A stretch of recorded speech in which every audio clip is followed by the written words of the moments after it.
박창은의 생활경제 3입니다. 네. 자, 오늘은 멜빵을 하고 오셨습니다. 네. 네, 오늘은 네. 어제 하다 보니까 또 멜빵을 하게 됐습니다. 네. 다시. 근데 안경은 없습니다, 오늘. 다양한 그 베리에이션을 주는 박창은 아나운서. 네. 음서의 패션도 이 쓸 코너의 하나의 재미가 아닌가 싶습니다. 네, 초심을 찾았다고 네. 서영찬님이. 네. 자, 지영은 기자님의 비유로 밤을 보면 생각나는 박창현 아나운서님. 오늘도 유익한 알밤 열혈 생활경제. 열혈 생활경제 또 맞는 말이네요. 굉장히 좀 박창현 아나운서가 가슴이 뜨거운 말투로 막 말을 하니까 네. 맞습니다. 자, 알밤 같은 꽉 찬 생활 정보 오늘도 기대하는데 키워드부터 보겠습니다. 네. 가성비 단백질, 1년 묵은 침수차, 리셀 네. 세 가지인데요. 가성비 단백질, 저건 우리가 흔히 가성비나 가심비라고는 네. 얘기하는데 가성비라면 두 가지를 다 충족시킬 정도로 정말 놀라운 단백질이라는 얘기 같아요. 그렇죠. 이것도 높은 네, 단계 더 높은 단계네요. 표현인 거죠. 저건 뭔가요? 가성비 단백질 과연 뭘까요? 지금 여름이 왔습니다. 네. 여름이 오다 보니까 아마 이맘때쯤 다이어트나 몸매 만들기에 집중하시는 분들 분명히 계실 거란 말이에요. 이분들 아마 이 단백질 보충한다고 닭가슴살이나 뭐 소고기 이런 것들 챙겨 드시고 있겠죠. 네. 그런 분들에게는 오늘 소식이 좀 흥미로운 소식이 될 것 같습니다. 네. 보통 소고기나 닭가슴살 100g 정도의 순수 단백질 함유량만으로 섭취량으로 따지면 한 20g에서 그렇죠. 약간 더 플러스 정도 되는 맞아요. 정도거든요. 근데 아무래도 가격 면에서 닭가슴살이 제일 저렴하기 때문에 다이어트 식품이다 하면은 살 뺀다. 몸 만든다 하면 무조건 닭가슴살부터 냉동실에 가득 넣어놓고 이렇게 시작을 하게 되잖아요. 근데 머지않은 미래에는 이 공식이 깨질 수도 있지 않을까 그런 생각이 들었습니다. 지금 마중물님이 네. 고단백 갓성비면 번데기다 이러셨습니다. 잠자는 숲속의 히피님도 번데기. 오늘 다들 이제 약간씩 감을 이제 쓸 오래 보시니까 잡으시는 거죠. 야, 어떤 단백질입니까? 바로 식용곤충 이야기입니다. 번데기 맞았습니다. 네. 번데기, 뭐 밀, 웜 다 나왔는데 다 비슷한 얘기죠. 네. 이 식용곤충이라는 게요, 비교적 낮은 비용으로 많은 식량과 단백질을 만들 수 있어서 대표적인 대체 식품 중 하나로 이미 꼽히고 있습니다. 예. 곤충이라는 게 냉온 동물이기 때문에 체온 유지에 드는 열량이 적어요. 그래서 최종적으로 우리 인간이 섭취하는 그런 식량 형태로 전환했을 때 예를 들어서 1kg을 생산하는데 사료가 곤충에게는 1.7kg밖에 들어가지 않습니다. 많이 안 먹어도 계속 유지가 되는군요. 그렇죠. 그러면서 나중에 1kg을 생산할 때인 거죠. 네. 근데 이게 소고기를 보면 이게 확 와닿으실 거예요. 소고기는 최종적으로 1kg을 사람이 섭취할 수 있게 생산을 하려면 사료만 무려 10kg을 먹여야 합니다. 그러니까 생산 비용 자체가 굉장히 절감되는 그렇죠. 거네요. 네. 게다가 이 귀뚜라미의 경우에는 1칼로리당 단백질 함량이 소고기에 비해서 무려 38%나 높습니다. 거기에 지방은 또 28%나 적어요. 그렇기 때문에 그야말로 이건 가성비다. 고단백 저칼로리. 네. 그렇군요. 그렇습니다. 자, 한번 사진을 보시죠. 이게 지금 실제 식용으로 사용되고 있는 식용 밀웜이에요. 네. 요거를 누군가는 좀 징그러워 이렇게 말하시는 분도 있겠지만은 또 약간의 생각을 바꾸면 약간 감자깡 모양을 닮은 것 같기도 하고 아니면은 말린 새우 혹은 말린 명태 정도로 봐도 되지 않을까. 말린 명태. 이렇게 좀 인식을 전환해 보면 또 달리 보일 수도 있는 것 같고 그렇습니다. 근데 아무래도 아직까지는 이 거부감이 있기 때문에 주로 반려동물의 사료로 이렇게 곤충은 쓰이고 있습니다. 하지만 이게요 10년 뒤에 또 어떻게 될지 모르는 게 10년 뒤에는 인류의 주요 단백질 섭취원이 될 것이라는 기대를 받고 있는 상황인 거죠. 즉 미래 먹거리로 발전할 가능성이 있다는 거예요. 글로벌 마켓 인사이트에 따르면요 세계 식용곤충 시장 규모는 2019년에 1억 1,200만 달러에 그쳤지만 올해는 무려 15억 달러까지 성장할 전망이라고 합니다. 오, 그렇군요. 그러면 이 정도로 영양 가치도 높고 생산 비용도 적다면 식품 기업들이 가만 놔두지 않을 것 같은데. 그렇죠. 바로 그래서 오늘 추가 소식으로 준비한 것들이 자, 실제 주요 우리나라 대기업들, 주요 식품 대기업들이 특허청에 잇따라 식용벌레 상표를 등록을 했습니다. 롯데웰푸드, 옛 롯데제과죠. 신세계푸드, CJ 제일제당뿐 아니라 메일유업과 그 백종원 대표가 소유하고 있는 더본코리아 여기도 관련 상표를 올렸습니다. 이번 주 월요일인 10일에 특허청에 따르면요. 롯데 웰푸드는 최근 상표 바로온이라는 걸 등록을 했고요. 바로온이 취급하는 상표엔 벌레 가공식품이 포함이 됐습니다.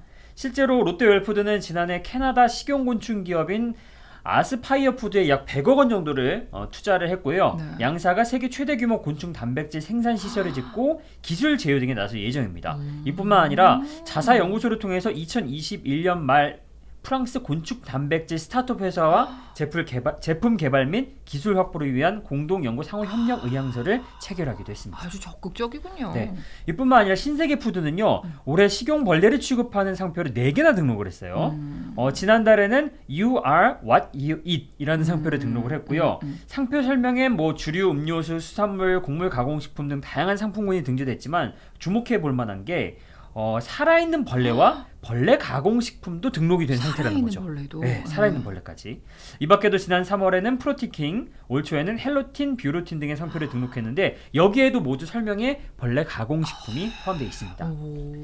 뭐 CJ 제일제당 역시 2016년부터 관련 상품을 개발하고 있고요. 메일홀딩스라든지 더본코리아도 각각 식용벌레나 벌레 가공식품을 취급 상품 중 하나로 해서 상표 등록을 마무리한 상태입니다.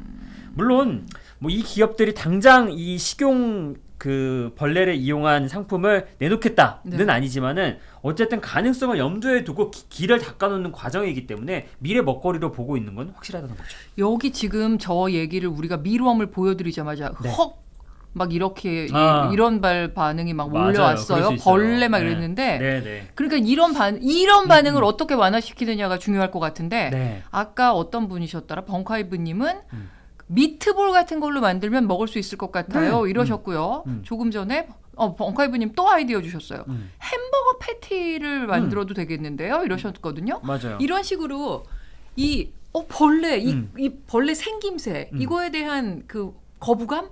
약간 그런 걸 완화시키는 게 쟁점이 될 것 같아요. 사실 그게 저도 가장 핵심일 것 같아요. 근데 저만 해도 저는 뭐 벌레를 무서워하거나 평소에도 그러지 않는단 말이에요. 그러다 보니까 이게 가공되어서 나온다 라고 하면은 큰 거부감이 없을 것 같긴 해요. 근데 아직 그러지 않으신 분들이 있잖아요. 그렇죠. 벌레만 보면 기겁하는 분들도 있을 거고. 근데 요게 그래서 앞서 대기업들도 주로 가공식품 형태로 등록을 했잖아요. 거기 약간의 그 힌트가 있는 것 같아요. 요즘에 그 바 형태의 고단백 그 바 같은 게 에너지 바 같은 것들이 나와요. 근데 그거를 저도 궁금하더라고요. 저 단백질의 그러면 주 원료는 뭘까? 근데 만약에 이게 벌레를 가공해서 만들었다 해도 모르고 먹는다면 맛있게 먹을 거 아니에요. 그렇죠. 그리고 또 재밌는 게 예전에 그 세국열차 영화에서 보면은 꼬릭한 사람들이 무슨 양갱 같은 거 양갱으로 그거 엄청 맛있게 먹었는데 나중에 그게 바퀴벌레로 만들어진 걸 알고 그제서야 이제 거부감이 들었는데 이렇게 가공된 형태로 나온다면은 분명히 이미지 개선에 도움이 될 거고 전문가들이 또 있잖아요. 그 광고라든지 마케팅 홍보 이쪽으로 그럼 그런 사람들에 의해서 이미지 개선이 이루어진다면 충분히 미래에는 가능성이 있지 않을까 저는 그렇게 생각이 들더라고요. 중요한 건 이제 얼마나 청결한 시설에서 우리가 벌레 하면 약간 좀 뭔가 더럽다 뭔가 그런 더러운 환경 특히 바퀴벌레 때문이겠죠. 모기도 그렇고 그런 것들이 이제 생각 떠올라서 그런 건데 식용을 위해 깨끗한 환경에서 생산이 잘 되고 영양가가 보장되고 뭐 그런 거부감도 좀 완화할 수 있는 마케팅 전략까지 도입된다면 저도 뭐 이 정도의 영양소가 있다면 저도 약간 운동하는 사람이니까 먹어볼 생각이 좀 있습니다. 그리고 충분히 우리가 그런 것도 가능한 게 번데기만 해도 추억의 음식이잖아요. 그게 사실은 벌레잖아요. 그렇죠. 맞아요. 그러니까요. 그래서 갑자기 어릴 때는 번데기를 아무 생각 없이 먹다가 벌레라는 걸 알고 이제 나이 들어서 그 번데기의 모양을 보니까 뭔가 이렇게 손이 안 가는 이런 게 좀 생기긴 하더라고요. 자, 그러면 식용 곤충으로 만든 새로운 식재료가 언제쯤 나올지를 기대하면서 두 번째 키워드로 가보겠습니다. 1년 묵은 침수차. 듣기만 해도 아주 꾸리꾸리한 차 모습이 상상이 됩니다. 본격적인 장마철이 시작이 됐잖아요. 이 장마철이 지나고 나면은 이제 그 어둠의 루트를 통해서 스멀스멀 침수 중고차가 저렴한 자동차로 둔갑을 해서 나타나기 마련이죠. 자, 그래서 우리 셀 보시는 분들만이라도 침수차 사서 물 먹지 않기, 또 물 먹은 차 사지 않기, 이런 예방 방지 차원에서 제가 이번 주도 한번 짚고 넘어가 보려고 합니다. 다른 회사의 특종에 당하는 거를 우리가 물 먹는다고 얘기하는데 기자들이 비슷한 거군요. 자, 일단 이 질문부터 좀 해볼까 해요. 자, 지금 한창 비가 오고 있고 침수차가 이제 막 발생을 했으니 네. 그래도 이게 둔갑해서 올라오려면 시간이 있으니 지금 사면 괜찮지 않을까? 그렇죠. 라고 생각하시는 분들 있을 그렇죠. 수도 있어요. 침수차는 좀 한참 걸릴 것 같으니까. 네. 네. 근데 이런 분들을 위해서 우리 사기꾼들은 또 맞춤형 전략을 구상을 할 수 있습니다. 왜냐면 작년에 묵혀놨던 그 침수차를 살짝쿵 이쯤 해가지고 이제 이미 내놓은 상태. 그래서 이쯤 이렇게 하면 걸릴 수 있다. 네. 네. 그래서 이 얘기를 한번 먼저 얘기를 짚고 넘어가고 싶고요. 네. 실제로 지난해의 경우 8월에 집중호우가 있었고 9월에 태풍 흰남노가 왔어요. 네, 맞아요. 근데 이게 딱 한 3일 정도만 카운팅을 해봤는데 이 3일이라는 시간 동안에 무려 16,187건의 차량 침수 사고가 발생을 했습니다. 네. 근데 이게 최근 5년간 차량 침수 전체 사고 건수가 34,334건에 달하는 걸 감안하면 작년에 상당히 많은 침수차가 발생을 한 거죠. 이 가운데 전손 처리된 게 25,150건, 네. 분손 처리가 된 건 9,184건이었습니다. 그러니까 전손 처리된 거는 폐차됐다는 거고, 그렇죠. 분손 폐차 처리는 명령이 수리를 내려진 했다는 거. 거죠. 그렇죠. 네. 근데 이 중 일부가 정말 그러니까 분손 처리된 이 9,184건 중에 일부가 네. 혹은 이 전손 처리에 잡히지 않은 어떤 것들. 네. 그런 것들이 지도새도 모르게 것들. 그렇죠. 네. 중고차 시장에 멀쩡한 것처럼 저렴한 중고차로 둔갑해서 등장할 수 있다는 거죠. 자, 여기 포터해리님이 침수차인지 아닌지 어떻게 확인하나요? 이렇게 질문 주셨는데 지금 이제 딱 들어갑니다. 예, 요거 나옵니다. 자, 일단은 요거부터 설명을 드릴게요. 원래 자동차 관리법에 따르면요, 네. 침수차로 완전히 파손된 차량, 아까 그 전손 차량들은 폐차를 30일 이내에 하도록 되어 있어요. 근데 요거를 뭐 그 사람이 폐차하겠습니다 하고 어디 팔아먹을 수도 있는 거고 폐차장에서 혹은 이 어둠의 루트로 그게 빠질 수도 있는 거고 네, 그럴 가능성들이 늘 있는 거죠. 혹은 이렇게 안 하고 그냥 자기가 자가 수리를 해버리고 모르는 척 할 수도 있는 거고. 네. 그래서 일단은 중고차 거래 시에는 가장 먼저 카히스토리라는 곳에 접속을 해보시길 네, 권장을 드립니다. 네. 자, 사진으로 보시죠. 네. 카히스토리라고 이제 모바일 혹은 PC로도 접속이 가능한데 이거 검색하시면 바로 나옵니다. 네. 여기 보면은 제 메뉴에 있죠. 무료 침수차 조회. 저걸 누르시고요. 두 가지 중 하나는 아셔야 돼요. 차량 번호라든지 아니면 차대 번호. 차대 번호. 네. 네. 다음 사진 보시죠. 실제로 이제 제 차 번호를 한번 넣고 조회를 해봤어요. 예. 네, 제 차는 침수된 적이 없습니다. 아주 당당하게. 네. 네. 그래서 조회를 했더니 이렇게 조회 날짜와 침수 내역이 없다고 나오죠. 네. 근데 만약에 이게 아까 우리 선배가 얘기하셨던 분손 처리라든지 그렇게 됐다면은 여기에 이력이 뜹니다. 어느 정도 침수가 됐고 손해액이 어느 정도 됐고 이런 게 구체적으로 다 자료가 나옵니다. 그래서 요걸 보시고 이 차가 침수 피해를 입었던 차량이구나 일단 알 수 있다는 거죠. 네. 근데 만약에 저 카히스토리라는 거는 아까 우리가 잠깐 언급했지만 보험 처리를 해서 사고 처리가 접수됐고 어떤 보험으로 어쨌든 보험 건수로 종결이 된 것만 저기 올라가는 거잖아요. 맞아요. 만약에 그냥 개인 비용으로 처리를 했다. 그러면 어떻게 되나요? 이게 그러니까 사실은 이 제도에 이제 피해 나갈 수 있는 부분인 거죠. 물론 이런 차들이 많지는 않아요. 근데 분명히 이런 부분이 있기 때문에 요거를 정부가 어쨌든 인지를 하고 있습니다. 네. 그래서 작년 말부터 보험개발원, 자동차 매매연합회 관련 전문가들의 의견을 총 수렴을 해가지고 침수 이력 관리 체계를 전면 보강을 했습니다. 또 침수 사실 은폐에 대한 처벌 강화, 침수차 사후 추적 및 적발 체계 구축, 침수 기준 및 가이드라인 마련도 추진한다고 이미 발표를 한 상태입니다. 사실 이 침수차가 시장에 나오기 위해서는 한 3단계 중에 어느 한 단계가 거짓말을 하거나 이거를 은폐를 해야 돼요. 그래서 가장 먼저 중고차 매매업소 여기에서 이제 거짓말을 할 수도 있는 거고 아니면 이 차량을 처음에 이제 고장된 침수차를 가져와서 고친 사람 그러니까 정비업소 그리고 이 차량을 중고차 매매로 나갔을 때 이 성능 점검을 하게 돼 있어요. 그래서 이 성능 상태 점검자 이 세 곳 중 한 곳이 이제 거짓말하면 침수차가 이제 넘어오는 거거든요.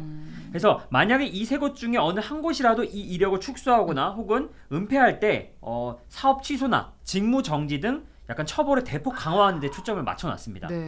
침수 차량을 판매하다가 발각이 되면 매매 종사원은 3년간 이 중고차를 판매하지 못하게 활동 정지를 시키고요. 이 사업자, 매매업소는 사업 정지 6개월 그리고 정비사는 직무 정지 성능 상태 점검자는 사업 정지 및 2년 이하의 징역 등 기존보다 처벌 기준을 대폭 높이겠다고 발표한 상태입니다. 또한 이 소유자 아까 말했던 나 실컷 보험에서는 다 그거는 손해액은 받았는데 이거 폐차를 해야 되는데 이 사람 폐차를 안 해요. 그러면 기존에는 과태료가 300만 원밖에 안 됐어요. 그러니까 내 침수차를 좀 비싼 외제차인데 그러면은 이거 신고 안 하고 업자한테 팔아야지. 이러다 걸려도 뭐 300만 원보단 더 벌었으니까. 침수됐다고 해서 보험금 받아놓고? 네, 받아놓고. 이런 못된 사람들이 있었는데 이런 사람들을 대상으로 이제 과태료를 2천만 원으로 상향을 했습니다. 그러니까 웬만하면은 이제 이득이 안 남기 때문에 걸리면 더 금액을 물게 되는 그런 본전도 못 찾게 바꾼 거죠. 다만 이러한 사항들이 대부분 자동차 관리법 개정이 필요한 사항들이라서 국토부에서 작년 하반기에 법 개정을 이제 발의하겠다 이렇게 계획을 짜서 만든 상태입니다. 법으로 돼 있는 건 아직은 아니군요. 그러면 강화할 계획까지만 지금 돼 있는 거니까 아유 참 빨리 이게 좀 강화가 돼서 침수차 가지고 장난치시는 분들은 진짜 없으면 좋겠습니다. 근데 정말 이게 비일비재한가 봐요. 침수차 피해는 정말 너무 흔히 나오는 사례가 빈번하다는 댓글이 지금 굉장히 많네요. 그리고 저 카이스 히스토리를 속이는 법도 있대요. 그러니까 카이스토리는 절대적인 그 점검 요인은 아니라는 것도 아셔야 될 것 같아요. 그러니까 중고차 사러 가실 때는 정말 정비 전문으로 하시는 분을 어떻게 섭외해서? 한 분을 섭외해서 같이 가시는 게 제일 좋을 것 같아요. 참. 그것도 방법이라고 하더라고요. 그러니까요. 아유 정말. 그래서 우리가 지난주에 그 현대차가 하는 중고차 그 얘기를 했었잖아요. 그렇게 좀 인증 중고차 이게 조금 빨리 법적으로 좀 활용이 되면 좋겠습니다. 자, 근데 그럼에도 불구하고 정말 진짜 뼈속까지 사기꾼인 사람들 있잖아요.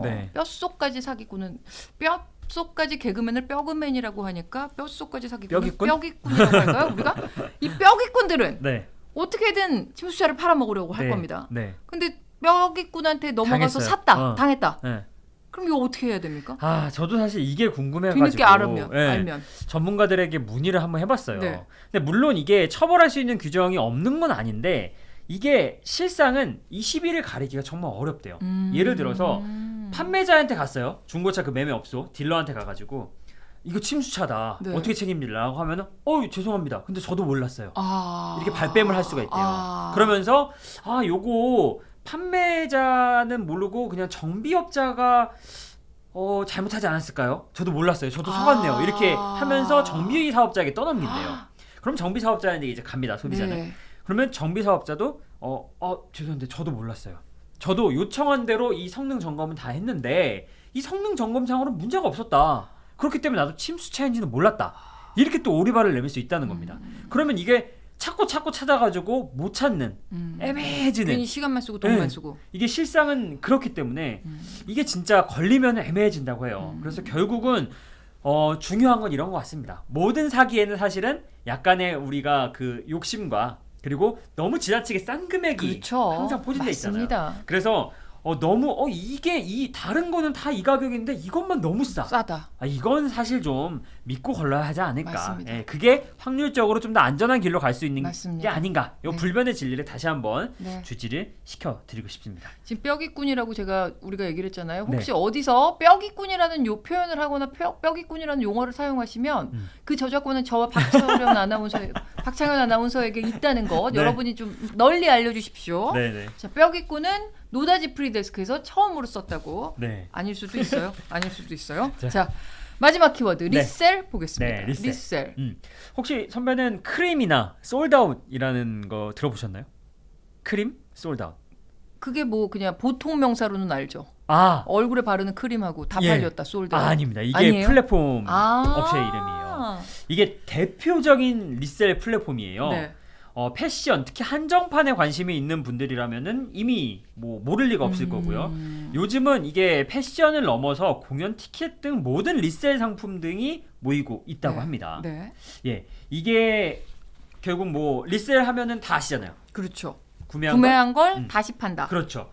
요게 리셀이라는 게 보통 한정판 등 희소성이 높은 제품을 해서 거기에 웃돈을 좀 얹어가지고 네. 되판 행위를 말하잖아요.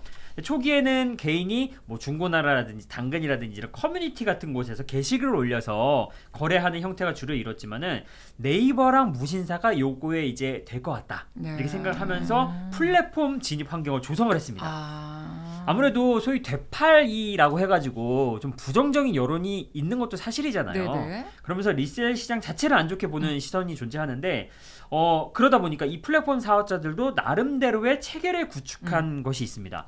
일단 가품 거래를 방지하기 위해서 이 회사에서 자체 전문 검수 인력을 운영을 해요. 네. 그래서 정품을 보장을 해줍니다. 그래서 미리 팔고자 하는 사람의 물건을 받아서 검수를 꼼꼼하게 합니다. 그래서 우리가 인정할게요. 이거 정품 맞습니다. 네. 이렇게 해놓고 이 물건들을 또 보관할 수 있는 물류창고도 거점별로 마련을 해놓는 거죠. 그리고 여기에 무신사 같은 경우는 또 어떤 걸 하냐면 본인들의 쇼핑 플랫폼에서 인기 제품을 이제 사람들이 봐요. 근데 품절이네. 내가 원하는 사이즈, 내가 원하는 제품이 품절이네. 이랬을 때 이 밑에 이게 링크가 하나 뜹니다. 이 제품도 솔드아웃에서는 만나볼 수 있습니다.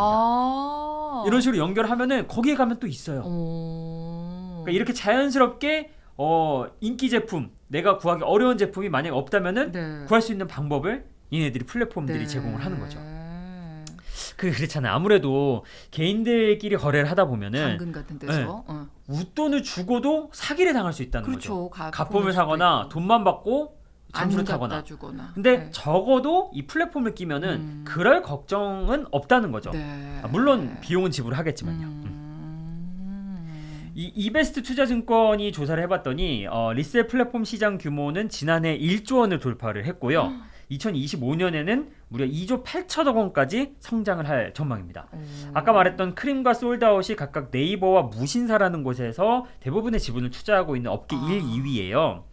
전체 시장의 무려 90% 가까이를 이 업체들이 차지를 하고 있습니다. 네. 때문에 하나솔루션이라는 이 대기업에서 리셀 플랫폼 에어스택이라는 곳을 뒤늦게 투자를 해가지고 들어갔어요. 근데 출시 6개월 만에 우리는 도저히 안 되겠습니다. 사업 접겠습니다. 발표를 얼마 전에 했어요. 네. 이게 나름 그래도 대기업의 자본을 등에 업고 최초로 이제 뒤늦게 들어가니까 배송비도 무료로 해주겠다, 뭐 검수비라든지 수수료도 전혀 무료 해주겠다 이런 파격적인 혜택을 내세웠음에도 기존 1, 2위가 너무 철옹성이었던 거죠. 네. 여기뿐만이 아니라 글로벌 리셀 플랫폼인 스톡엑스라는 곳도 2021년 9월에 한국에 진출했지만 영 맥을 못 추고 있는 상황입니다. 아니 근데 그 희귀 상품, 그러니까 희소성이 있는 그 한정판 상품에 대한 수요가 이렇게 많군요. 그러니까요. 저는 그런 거에 대한 수요가 전혀 없는 사람이어서 근데 아까 우리 침수차 얘기에 추동님이 이러셨어요. 침수차인데 비싸게 팔면 오해를 덜 받겠다 이러셨습니다. 그렇죠. 물론 그럴 수는 있죠. 근데 그렇게 되면 팔릴 확률이 현저히 낮아지죠, 사실은. 그렇죠. 다른 차도 선택지가 너무 많은데. 그리고 침수차를 싸게 넘겨받았을 텐데, 그렇죠. 빨리 팔아버려야 될 텐데. 네. 그 보관료만 해도 상당히 나가요. 그렇죠. 네. 자, 그럼 네. 이번에도 리셀 플랫폼을 체험을 해보셨겠죠? 네. 매주 뭔가를 체험해 보시니까. 네. 제가 이용해봤는데 솔직히 말씀드리면 편하긴 편하더라고요. 네, 진짜 잘 해놨더라고요. 제가 스티브 잡스가 신어서 유명해진 그 뉴발란스의 그 신제품 운동화를 구매를 해보려고 봤는데 어느 순간에 이미 다 품절이 된 거예요. 전국적으로. 그래서 여기 들어가 봤죠. 다 있어요, 사이즈랑. 모든 제품이 다 있어요. 이게 나중에 알아봤더니 이거를 매장 가서 직접 정가를 주고 산 사람들은요, 그날 뭐 예를 들어 홍대 매장에 갔는데 대기만 200명이 넘게 이렇게 줄을 섰다. 그러니까 만약에 내가 거기에 줄을 서고 그 당일에 그 시간과 교통비와 기다림과 이런 거를 다 따지면은 한 10% 정도를 저 웃돈을 얹어줬거든요. 네. 이 비용도 나름 합리적이지 않을까 이런 생각도 할 정도로 그만큼 편했어요. 심지어 일요일에 주문을 했는데 월요일에 도착을 하는 거예요. 일요일에 택배가 출발을 해버려가지고 집에서 클릭 한 번으로 이렇게 된다는 게 그래도 어느 정도 비용을 지불하면 이렇게 편리하게 할 수 있는 장점은 있구나. 이런 거를 느꼈습니다. 그러니까 가서 줄 서고 되게 이렇게 한정판이면 가서 줄 서고 네네. 줄 서서 오픈런 했는데도 못 사고 이런 경우가 많은데 한 10% 웃돈을 주고 한정판 사시고 싶은 분들은 이렇게 편하게 사실 수 있으니까 장점도 있긴 있을 것 같은데 근데 물건값만 받는 게 아니고 그런 플랫폼을 마련하면 수수료도 있지 않아요? 그렇죠. 그 가격은 어때요? 최초에는 수수료가 좀 비교적 저렴하고 뭐 예를 들어서 어떤 인기 제품이 아닌 경우에는 또 저렴하게 여전히 받아요. 막 900원 막 이렇게 받는 수수료도 있고 한데 인기 제품의 경우에는 뭐 제가 이번에 샀던 거는 한 5,000원, 6,000원 이렇게 수수료 받기도 하고 하는데 배송비도 이제 따로 받고 근데 이것도 어느 정도 감안을 하면은 또 서비스를 편리하게 받을 수 있다. 왜냐면 이게 가능한 게 그렇게 빨리 보낼 수 있는 게 이쪽에서 다 물류 창고를 미리 보관을 하고 검수팀에서 사전에 다 검수를 하는 그런 시스템이 있기 때문입니다. 근데 요게 꼭 단점만 있는 건 아닌 게 이 플랫폼에서 인기가 많은 제품들은 꾸준히 이게 가격이 올라가 있지만 그래프는 늘 변동이 되더라고요. 저렴할 때는 정가보다 싸지기도 해요. 그리고 인기가 좀 시들해진 제품들은 오히려 정가보다 더 저렴하게 구할 수 없는데 구할 수도 있는 이런 장점도 있기 때문에 이거는 사람에 따라서 내가 구할 때 가격이 내려갔다거나 혹은 내가 원하는 제품이 싸게 올라올 수도 있는 거예요. 그러니까 수요 공급의 법칙에 따라서 가격이 계속 변동을 하니까 그걸 확인을 해보시는 것도 좀 재미가 있긴 하겠네요. 근데 여기 보니까 우리 프리데스크 시청자분들은 이런 거에 별로 그렇게 관심이 없으신 것 같아요. 저랑 비슷하신 분들이시네요. 저는 그 한정판에도 별로 관심이 없고 되팔기에도 별로 관심이 없는 사람이라 오픈런에도 별로 관심이 없고 저는 그래서 근데 요즘 굉장히 젊은 사람들은 제가 부산에 한번 놀러 갔는데 어떤 의류 매장 앞에 진짜 너무 긴 줄이 서 있어서 장난 아니죠. 뭔가 했더니 그 한정판을 그날 파는 날이더라고요. 엄청나더라고요. 젊은 분들은. 맞아요. 그래서 깜짝 놀랐습니다. 이런 세상이 존재합니다, 여러분. 맞습니다. 내가 관심 없다고 해서 존재하는 세상은 다 저건 이상한데? 라고 생각하지 마시고 저런 현상도 있구나. 이렇게 그냥 뭐 나랑 다른 사람들도 있구나. 이렇게 생각하시면 됩니다. 자, 이번 주에도 재미있는 소식, 알찬 소식 잘 들었습니다. 감사합니다.